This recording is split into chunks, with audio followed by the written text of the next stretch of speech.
Hey creator, Justin here. We're at Notion's headquarters where they just wrapped up their Notion Q&A event where they covered what it looked like to build that product. Notion Q&A is really incredible where you can use AI to sort through all of your Notion documents, and it even connects with other tools such as GitHub, Slack, Google Drive, and more. So it's really cool that they built a really awesome product that allows you to search through all of your data using artificial intelligence.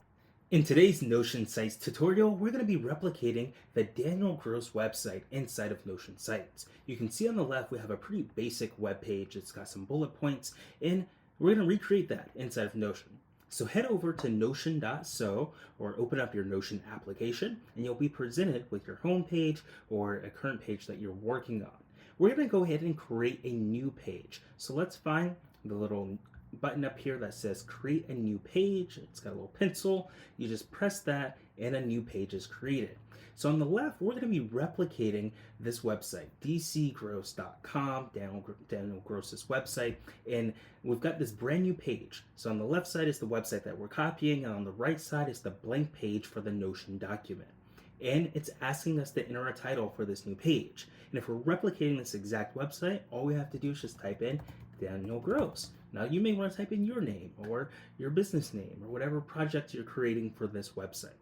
And then it's really simple to replicate this website because it's just a series of bullet points. And in Notion, you use blocks to create your text and your bullet points and your headings. And all you have to do for the bullet points block is to press the slash command.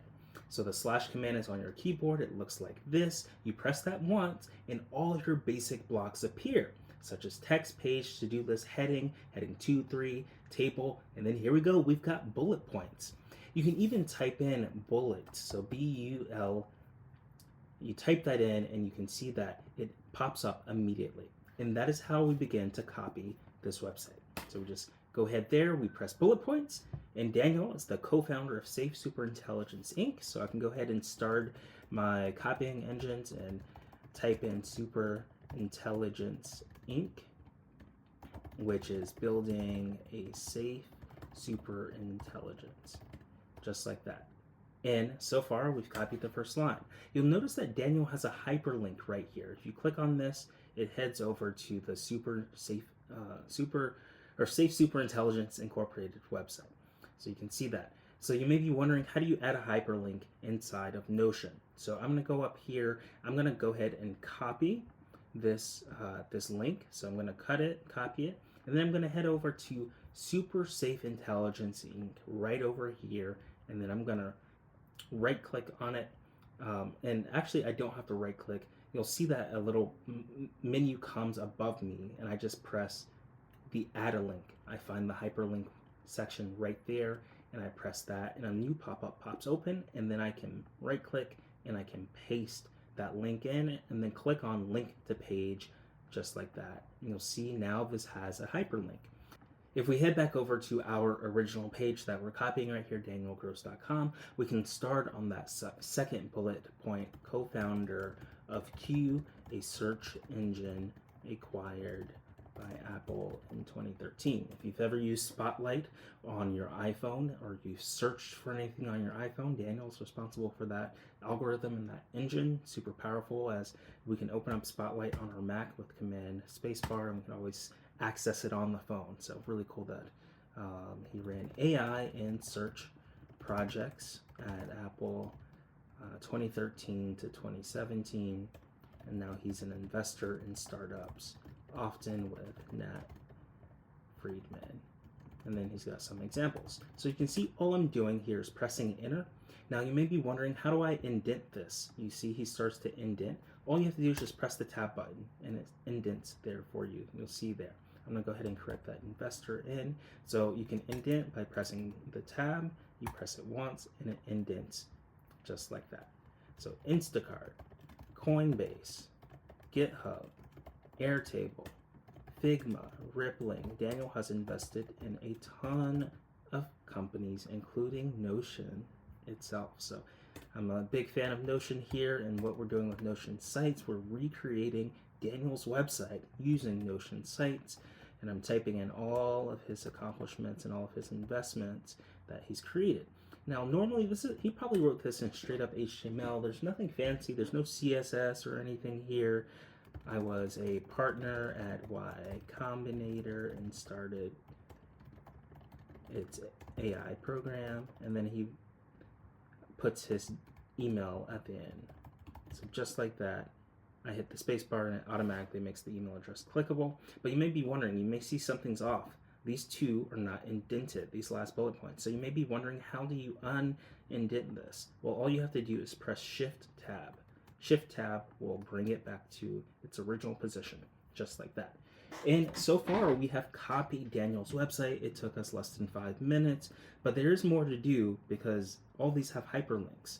So I can right click on this hyperlink and say copy link address, and then I can head over to Instacart. I can highlight it, and then you'll remember that the link pops up right over here on the bar that appears after I highlight the text, and I just press it, and then a new box pops up. I paste in that link, and I click it, and it hyperlinks it. So I'm going to hyperlink the rest of these really fast so we have an accurate representation of this website. We can copy the link address. We can highlight Coinbase. Another shortcut that you can do is after you highlight it, you can press Command K, and that will instantly pop up the text box that you need to paste the link in. You press Command V to paste, and you press Enter, and just like that, we have hyperlinked that. GitHub, we can copy the link address. We can select GitHub. We can press Command K. We paste it in. We press Enter, and it's hyperlinked just like that. We can copy the link address for Airtable, and we can highlight Airtable in the Notion document, press Command K, paste it in just like that. We can go ahead and right click and copy link address for Figma. We can head over back to Figma, Command K, after we highlight it, paste the link in, press Enter, and we've highlighted it just like that. We can go over to Rippling. We can copy the address for Rippling, and you get exactly what I'm doing here. We press Command K, we press Command V, and of course if you're on Windows, you may need to be able to press the Control, but you just copy each of these links, and of course these would be links probably to your website or your projects that you would add in, and we're just replicating this for demo purposes to see how powerful Notion Sites is. But we just copy the link address. We've got Notion. We're on our favorite one here that Daniel's invested in. What will we do without Notion? And it's like clockwork here. I copy the link address, I highlight deal, I press Command K, I press V, Command V, I press Enter, and it links it, and I've got 3 more to go. I'm going to do these rapidly, or it looks like I left one out, so I may have to add an additional one. I'll go ahead and copy link address for weights and biases, and then the one I left out was called character AI, and you'll notice I hit copy instead of copy link address. Whenever you want to copy a link or hyperlink, you definitely have to hit copy link address rather than copy. So we'll go ahead and type in character AI, we'll highlight it, we'll press Command K, we'll paste in our link, and it looks like I did not select the C, so I'm going to Command Z, which undoes that. I'm going to re-highlight the link completely, Command K, and then paste in our link, and we are good to go. So just like that, we have replicated Daniel Gross's website.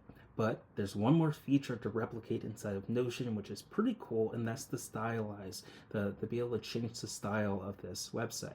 So we're going to go ahead and hit these 3 dots at the very top, and you've got 3 styles at the top. You've got default, which is the default sans serif workhorse, and then you've got serif, good for publishing, and then mono, good for drafting and notes. And I'm going to switch this over to mono, and you'll notice that it looks just like Daniel's. It's very similar with this font. And now all we have left to do is to hit the publish button. So we'll click on the share button, we'll head over to publish. So I'll zoom in here so you can see it. You press share in the top right, you hit publish, and it says publish to the web, and then we just hit publish just like that.